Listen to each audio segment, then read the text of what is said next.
Hi everyone. First of all, I wanted to thank Olivia for our conversation today. I would also like to thank Carlos for coming here tonight to see me.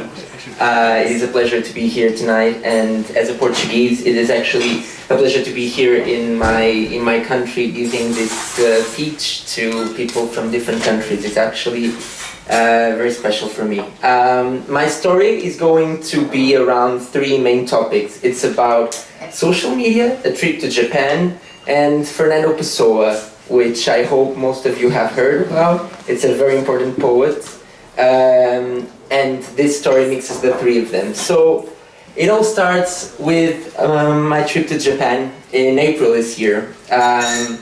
Well, actually, this was a Christmas gift from my mom. In December, I gave her this Christmas gift, but unfortunately, when it came to the point where we had to basically decide on the hotels, she said, "I'm not going to Japan." And I had never traveled alone. Many of you probably have traveled alone. I haven't, and I was a bit afraid of going because I thought, oh my god, I'm going to the other side of the world. This is a different culture. What am I going to do? But I decided to go. And as soon as I arrived there, I had to deal with some different kind of environment from what I was used to. So I'm from a small country, and literally I changed to, I first went to Tokyo and Kyoto, so I just arrived to a place where there were 35 million people living. So I was barely talking to anyone, even though I was in the middle of millions of people, and I had some weird experiences since I arrived. So just for you to imagine, the day that I arrived, I went to dinner alone in a restaurant, and the guy there, the Japanese guy, who was with, basically he was asking me what I wanted to eat in Japanese, and I just said, well, in English, can we communicate? No. So I just pointed out to the dishes that were in front of me. Eventually, the food came. It was amazing food, and in the end the bill was $200. So half of my trip was ruined, basically, because the rest of the days I thought, okay, no more sushi for you. You will have to stick to some pasta. And this was a bit of a difficult time for me when I arrived, and I thought, oh my god, tomorrow I'm going back to Portugal. I'm going to book back a trip, a plane ticket, and I'm going. But then I said, okay, now let's be here for 2-3 more days and let's see how this goes.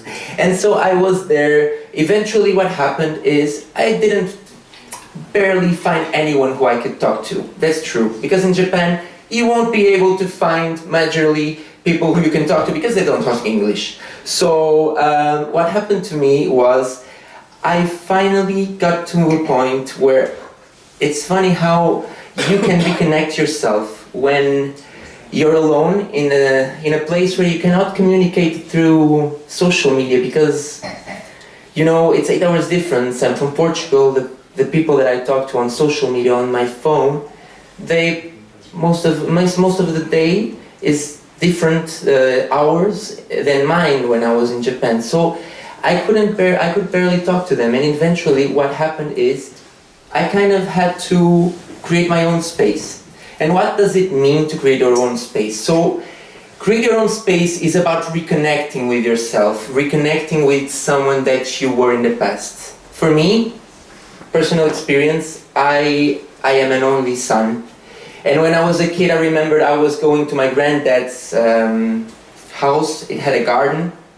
And I would grab a wood stick.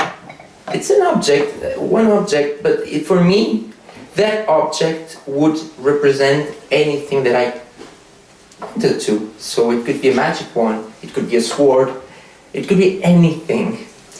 You know, this is why I want to include social media on my pitch. So this is one object, but it's made of, I don't know, millions of functions nowadays. And the thing is, when I reconnected with this object, when I remembered of this object and reflected on how important it was to me, I managed to create this basically this version of me that I was when I was young, and created different characters who I could talk to. And that was very special for me, because you know what?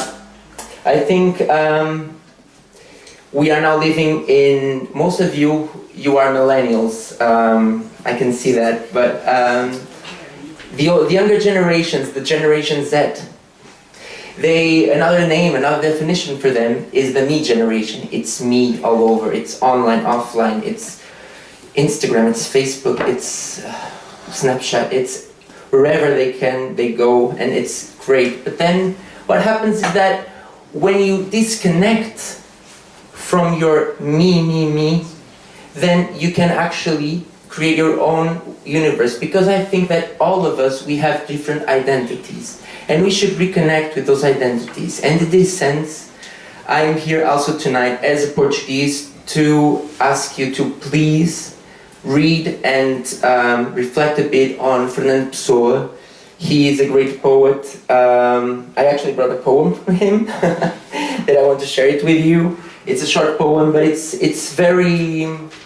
has a great impact, you know, because Fernando Pessoa, he was a very special person. He was a genius, and the main reason he was a genius is because he could actually not only be Fernando Pessoa, but he could divide himself in many different identities. And I believe that each one of us, we have different identities in us, and we need our time to explore those identities. Just listen to this poem, which is a short poem. I won't take you much time. I have so much feeling that it's frequent to persuade myself that I'm emotional. But I recognize, as I measure myself, that all this is thought, that I did not feel after all. All of us who live have a life that is lived, and another life that is no more than thoughts. And the only life we have is that one that is divided between the true life and the wrong one. Which one is, however, the true life, or which is wrong? No one will know how to explain to us. And we live in a way that the life that people have is the one they need to think. So what this means for me, and I know this is a bit of a complex poem, but what it means to me is that we basically live in a very fast-paced environment nowadays. Everything is very digital. We run, especially when we live in places like, I'm from Porto, so it's not so rushed, but Lisbon, London, you just live a very fast-paced life. But at some point, just do something that I did. Go somewhere for yourself for 4 days, 1 week, who knows, and take the time to reconnect with your different identities, because even though you are living a very rational life, you need time for your emotional life, and you are made of many emotions, and I believe that you are much more than who you are actually. You can be divided in different identities. Thank you.